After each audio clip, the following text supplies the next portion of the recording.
তোমাকে আমার ভালো নাও লাগতে পারে।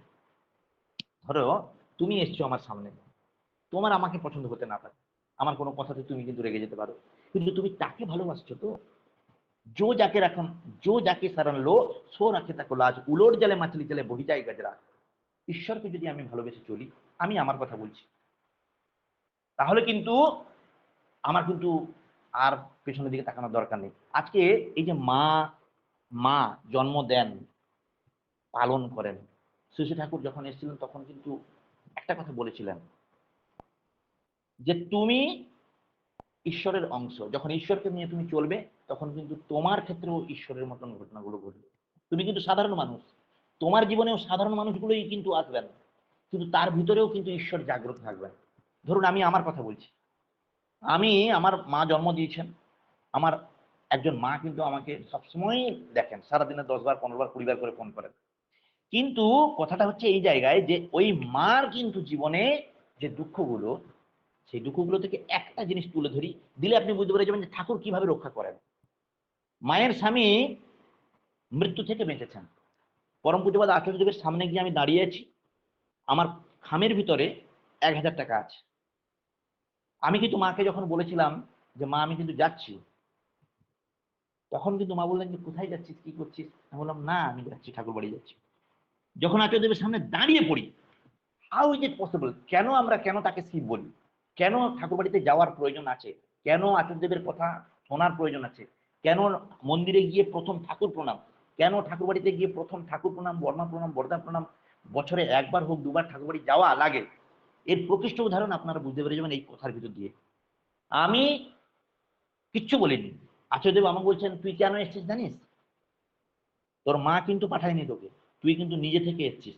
আর তোর মায়ের যে এই যে দান, এই যে মন্দিরে দান, ঠাকুরকে দান, গরিব দুঃখীকে দান, বিভিন্ন জায়গায় দান, এই যে হাজার হাজার লক্ষ লক্ষ টাকা যে তিনি দান করে যাচ্ছেন, এই কারণে তোর মায়ের স্বামীকে বাঁচাতে এসেছেন স্বয়ং মালিকের দুজন দূত। কি বললেন? স্বয়ং মালিকের দূত। তোর হাতে যেটা আছে না, বাম হাতে, তোর ডান হাতে যেটা আছে খামের ভিতরে, ওটা ঠাকুর প্রণামী দিবি, যা, তুই আমাকে দিবি বলে এসেছিস, আমি বুঝতে পেরেছি। আমার চোখে জল। সেই সিচুয়েশনটা আপনাদের আমি ঠিক বোঝাতে পারছি না।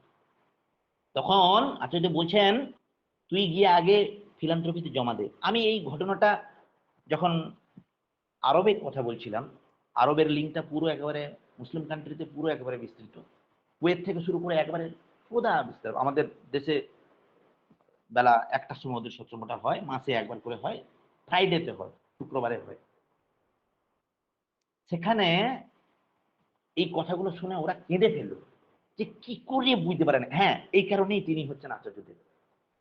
এই জন্য শ্রদ্ধেয় ঋত্বিক দেব যিনি সঞ্চালনা করছিলেন, তিনি একটা অসাধারণ কথা বলছিলেন যে আমরা যদি রক্ষা পেতে চাই, ঠাকুরের সেই অসাধারণ কথা, যদি রক্ষা পেতে চাও ভয় এবং দুর্বলতা বলে কিছু রেখো না, সৎচিন্তা এবং সৎকর্মে ডুবে থাকো। আচার্যদেব যে কালকে বললেন রাত্রে যে তোমার আমাকে ভালো লাগতে না পারে, ধরুন এখানে 77, 8, 85 জন আছেন, 85টা ফ্যামিলি আছে, তাহলে 85টা ফ্যামিলির যত মানুষ আছেন সবার কিন্তু আমাকে ভালো লাগবে না। কেউ বলবে ছেলেটা বহুত উদ্ধত, কেউ বলবে ছেলেটা ভিডিও অন করে স্টোসন করে না, কেউ বলবে ছেলেটা এত অসভ্য, কথাবার্তাগুলো এত চাড়াং চাড়াং করে নিম পাতার মতো, এগুলো আমার ঠিক পছন্দ হয় না। পরম পূজ্য আচার্য বলছেন তুমি ঠাকুরকে ভালোবাসছো তো, আমাকে ভালো না লাগতে পারে, আমাকে ভালো না লাগুক, আপনি যদি ঠাকুরকে ভালোবাসেন আপনি মঙ্গলের কোলে রয়েছেন। বিবেকানন্দ তার জ্ঞান যোগে বলছেন সুন্দর করে, আদর্শ এই মাংস ভক্ষণ না করা। আর শ্রী ঠাকুর 136 বছর আগে কি এসে বলে দিয়ে গেলেন, মাছ মাংস খাস না, আর পেঁয়াজ রসুন মাদক ছাড়। বুদ্ধদেব বলছেন no one in this world is pure. কেউই আমরা কিন্তু স্বচ্ছ নই, কেউ পিওর নয়। আমাদের ভিতরে অ্যাংজাইটি আছে, ঔদ্ধত্য, আমাদের ভিতরে অহংকার আছে, আমাদের ভিতরে ক্রুয়েলিটি আছে, everything in our body and mind. After that you shall deny the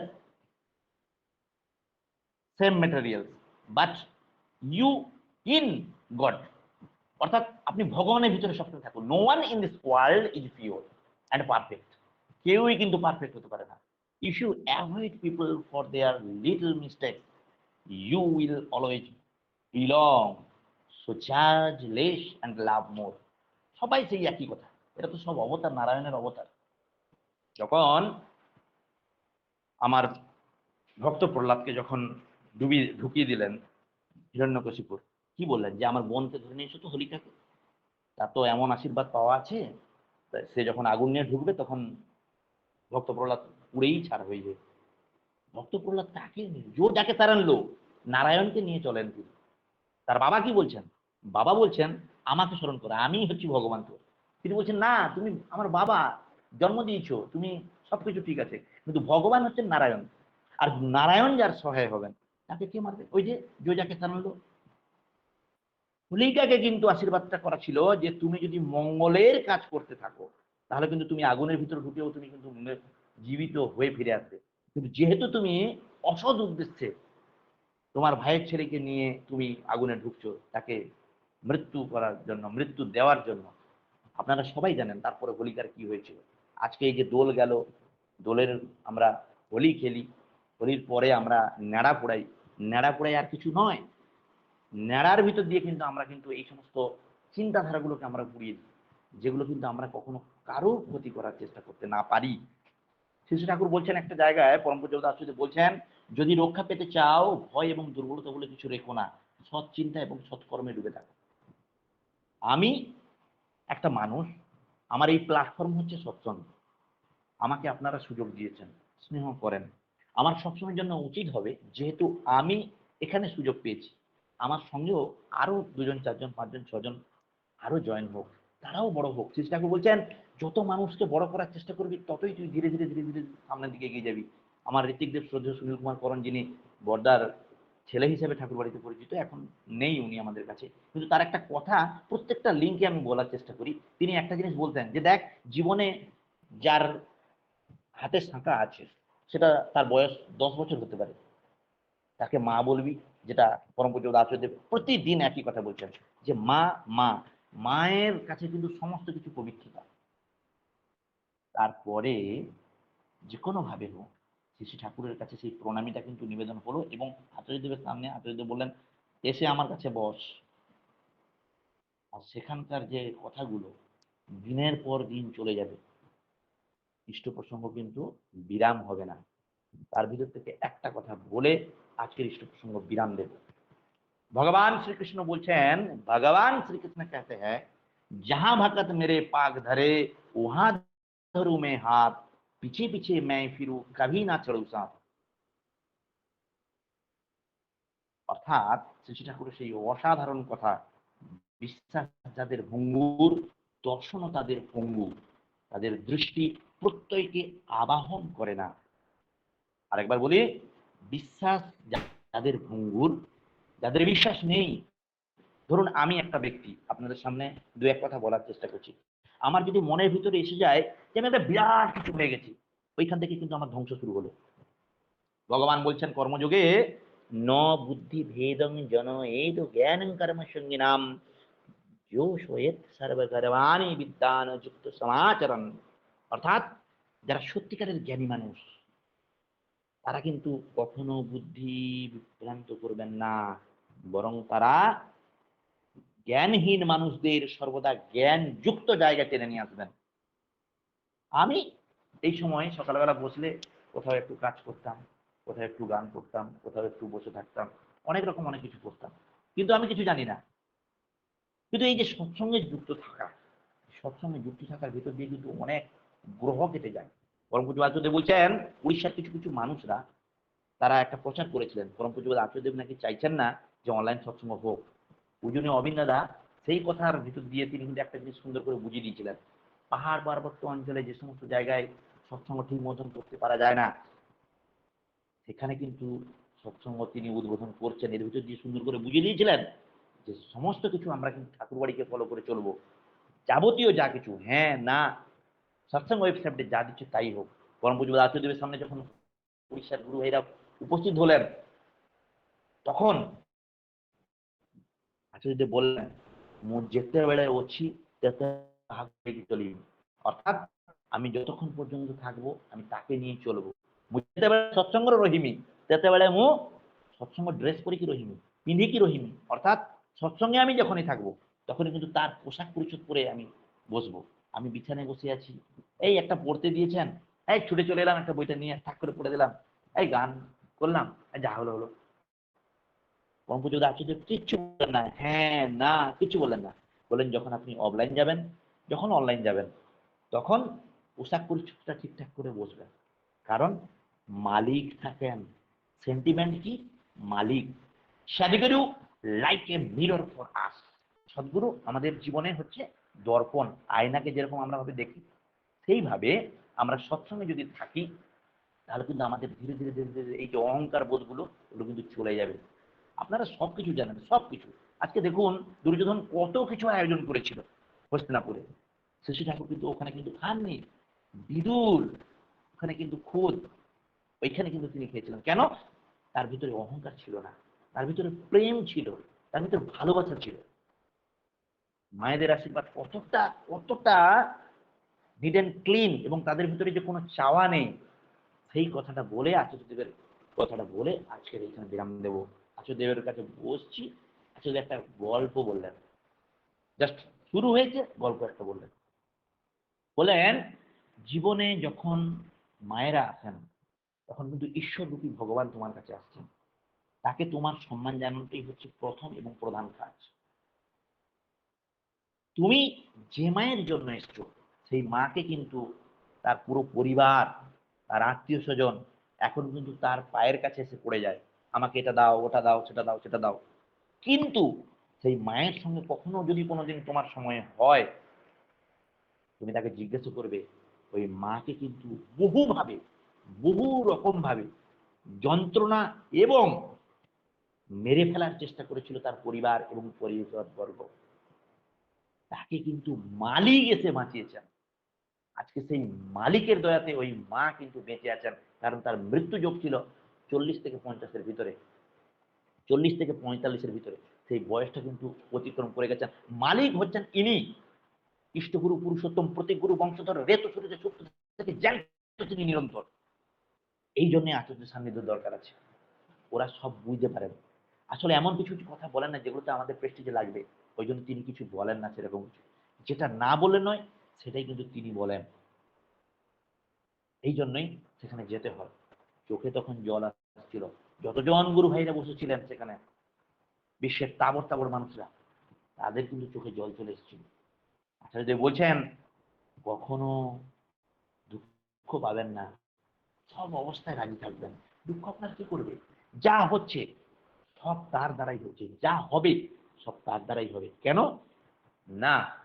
মালিক হচ্ছেন তিনি, যিনি সত্য যুগের রামায়ণ নারায়ণ হিসেবে এসেছিলেন, যিনি ত্রেতা যুগের রামচন্দ্র হিসেবে এসেছিলেন, দ্বাপরে তিনি কৃষ্ণ রূপে এসেছিলেন, কলকিতে তিনি চৈতন্য রামকৃষ্ণ অনুকূল রূপে এসেছেন।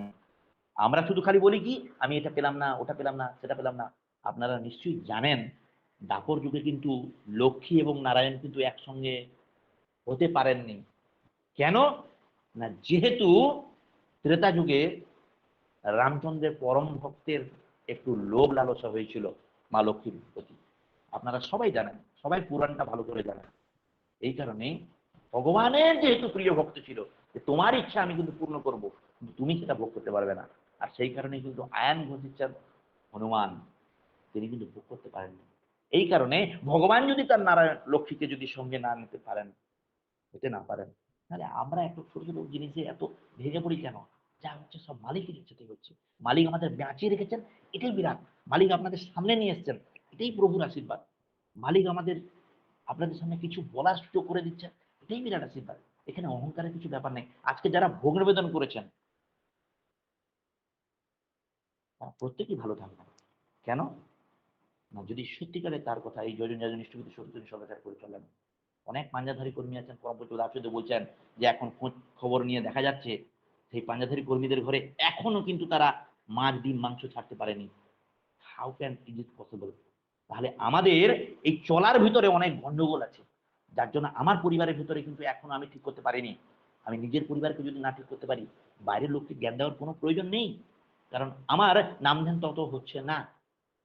আমার ভিতরে যদি অহংকার থাকে, আমার ভিতরে যদি ক্রুয়েলটি থাকে, হিংসা থাকে, কি হবে? আমাকে কতজন ভালো বললো, কতজন খারাপ বললো, কিচ্ছু যায় আসে না, কিচ্ছু হবে না।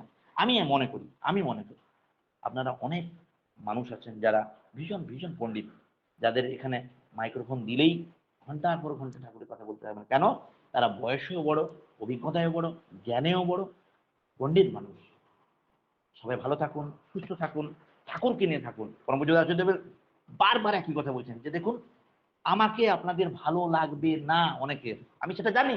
আপনি যতই এসে লম্বা হয়ে প্রণাম করুন না কেন, তাকে ভালোবাসুন, তিনি আপনাকে রক্ষা করবেন। কারণ এই রক্ত মাংসের শরীরটা কিন্তু তিনি দিয়েছেন। সুতরাং লিঙ্ক তিনি তৈরি করুন, সৎসঙ্গ তিনি করুন, যিনি মাছ মাংস থেকে বিরত আছেন। কারণ আমি সৎসঙ্গ করবো অথচ আমি কিছু মানব না, সেটা ঠিক হয় না। মালিক বলছে, আপনারা সবাই করেন, সবকিছু করছেন। শ্রী ঠাকুরের একটা কথা বলে আজকে রাখি। শ্রী ঠাকুর বলছিলেন যে যখন ঘুমোতে যাবি তখন তাকে বলে ঘুমাবি, যখন ভোরবেলা উঠবি তাকে বলে ঘুম থেকে উঠবি, ইষ্টবিধি না করে কোথাও যাবি না। আমি একটা ছোট্ট ঘটনা বলে রেখে দেব। আমার বাবা একদিন ভাবলো কি যে আমি ঠাকুরের কাছে একটু ফুলটা দিয়ে দিই, তারপরে ইষ্টবিধি করবো। আজকে 20 বছর আগের কথা বলছি।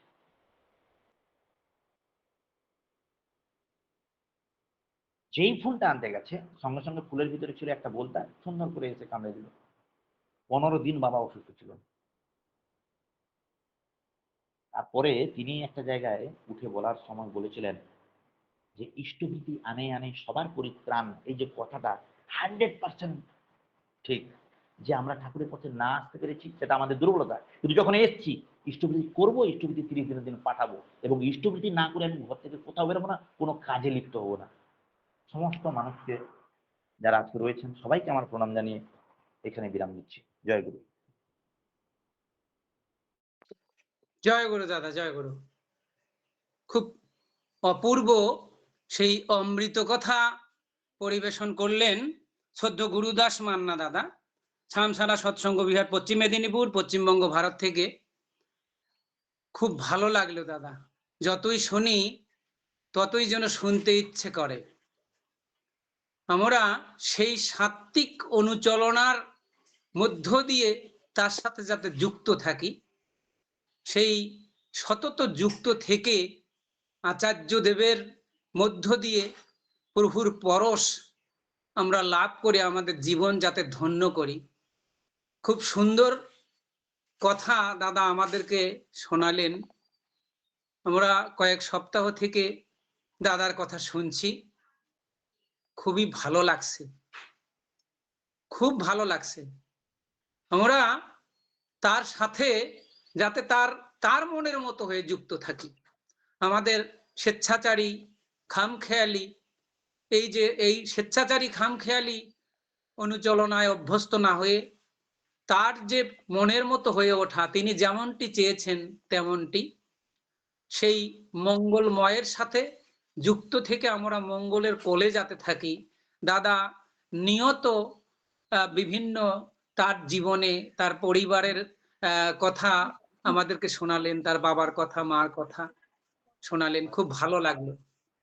ভালো থাকবেন দাদা, আরো এমনি করে প্রিয় পরমকে পরিবেশন করুন।